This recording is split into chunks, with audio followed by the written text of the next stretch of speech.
안녕하세요. 저는 울산에 살고 있는 32살의 여자입니다. 남편과 같이 살다가는 제가 죽을 것 같아 얼마 전 이혼했습니다. 지금부터 저희 사연 시작하겠습니다. 남편과는 친구의 소개로 만나서 결혼까지 하게 되었습니다.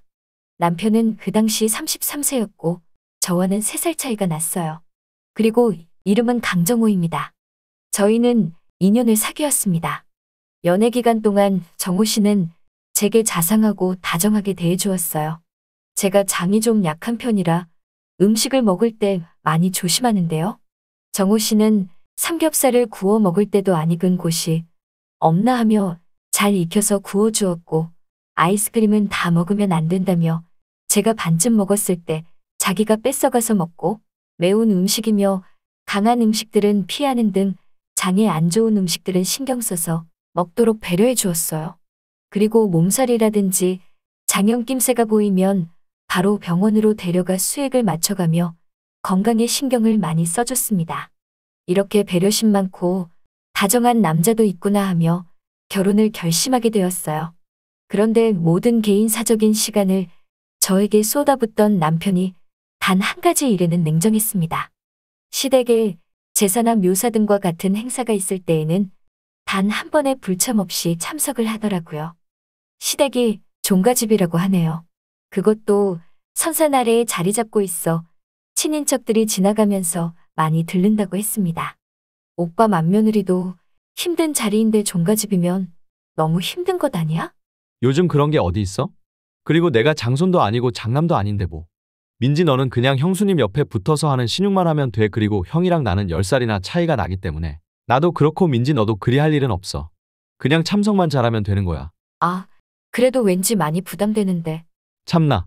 종갓집 며느리 힘들다는 건 옛날 이야기지. 요즘 세상이 어떤 세상인데. 그런가? 정호 씨랑 평화롭게 지내면서 사이가 더욱 깊어졌습니다. 만나지 600일이 되던 날에 남편이 제게 프로포즈를 하더군요. 커닝했다면서 트렁크를 열더군요. 무슨 말인가 했는데 그 안에 장미꽃다발이 한가득이었습니다. 갑자기 눈에 눈물이 고이면서 왕자에게 고백받는 공주가 된 기분이었어요. 그리고 양복 주머니에서 반지를 꺼내더니 좋아할지 모르겠지만 너한테 잘 어울리는 것 같아 샀어. 나와 결혼해줘. 하며 제 손을 잡더니 반지를 끼우더군요. 딱 맞았습니다. 그렇게 우리는 결혼을 약속했습니다. 그리고 상견례 날짜를 잡고 하나씩 준비하기 시작했어요.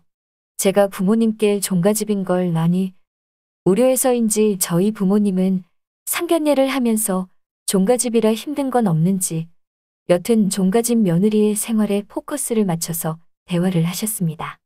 시어머님 말씀이 맏며느리인 제 형님 되실 분이 아주버님이랑 동갑이라 43살이라고 하셨어요. 그럼 형님이랑 저는 13살 차이라 잘 챙겨주실 거라며 별 걱정 안 해도 된다고, 며느리가 혼자보다는 2명이 더 나은 거 아니냐며 형님이 이제껏 혼자 다 해왔는데 결혼하면 그냥 옆에서 거들기만 하면 된다고 하셨어요. 정호 씨가 제게 한 말이랑 같았습니다. 상견례도 무사히 마치고 결혼식은 4개월 뒤로 잡혔습니다. 남편이랑 저는 직장 생활을 5년 정도 하여 각자 5천만 원 정도의 현금을 보유하고 있었어요. 그 돈으로 신혼집 전세금을 하기로 하고 모자란 돈은 약간의 대출로 맞추었습니다. 혼수는 간편하게 하자며 정말 필요한 것들로만 준비했어요.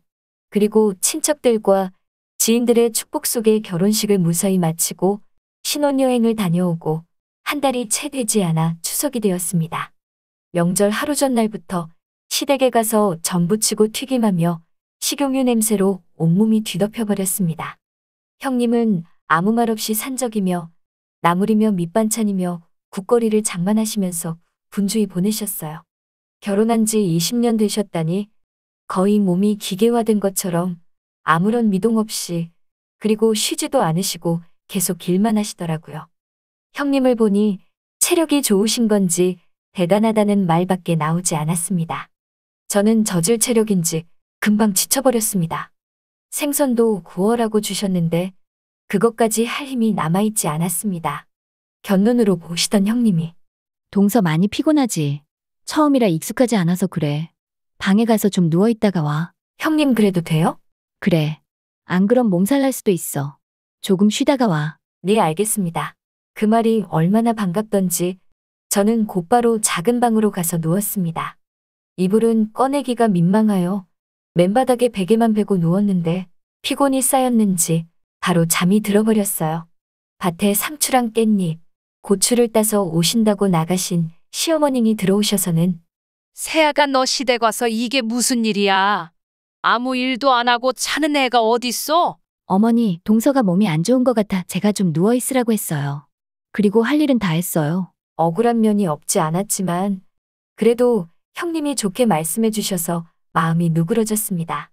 그렇게 첫 명절은 좋지 못한 기억으로 지나갔습니다. 그리고 2달 뒤 묘사가 있었습니다.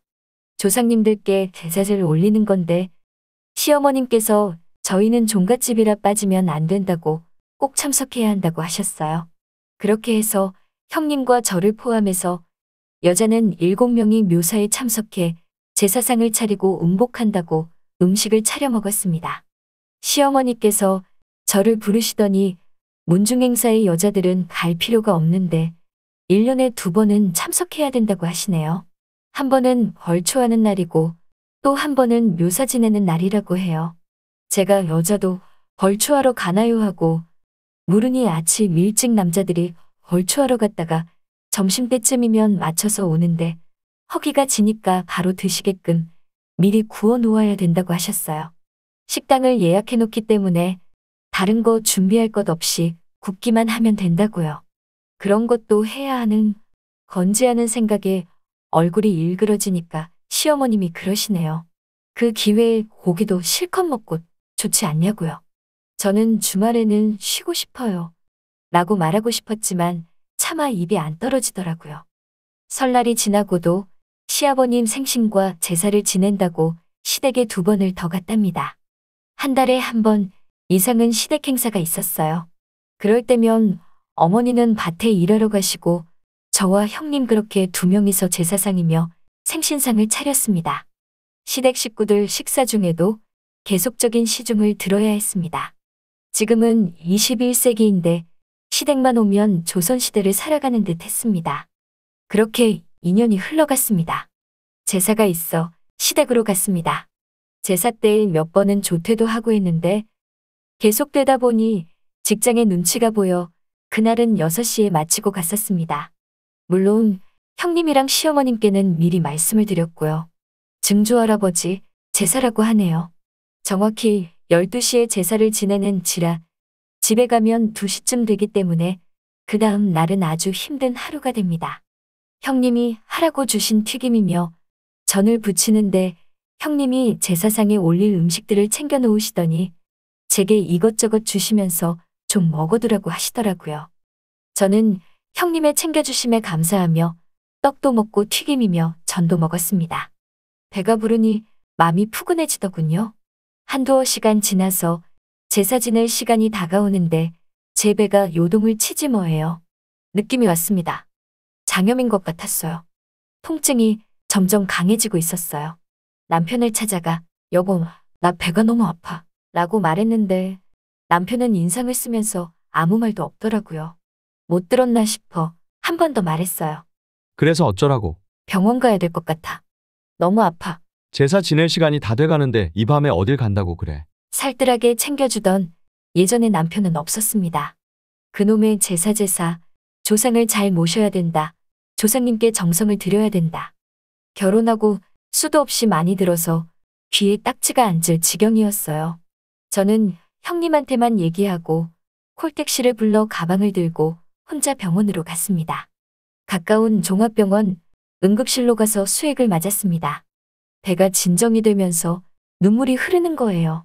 가부장적인 시댁은 참고 넘어갈 수 있었지만 남편의 태도는 이해가 가질 않고 화가 나더라고요.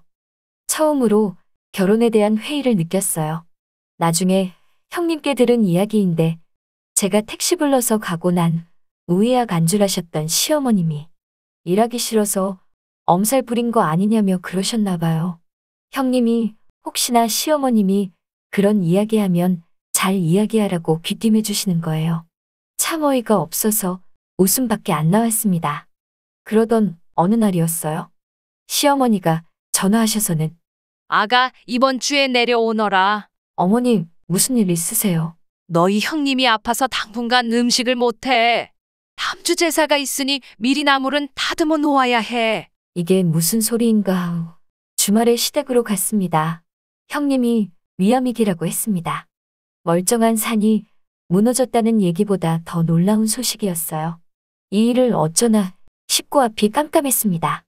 그리 시댁의 일을 도맡아 하며 묵묵히 일하시던 형님이 암에 걸리셨다니 미래의 제 모습이 아닐까 하는 생각이 들더라고요. 그리고 그전에는 말없고 조용하신 형님이랑 일할 때는 그래도 마음의 여유가 있었는데 시어머니와 함께 하려니 이것저것 심하게 간섭을 하시고 작은 것 하나하나 입을 대시는 거였어요. 정말 스트레스로 폭발할 것 같았습니다. 간신히 참고 집에 돌아와 곰곰이 생각해 보았어요. 시댁과 남편, 제가 편한 곳은 없었습니다. 장염 걸린 제게 남편은 탈 잘나면서 조심하지. 라는 말만 하고는 쳐다도 보지 않았습니다.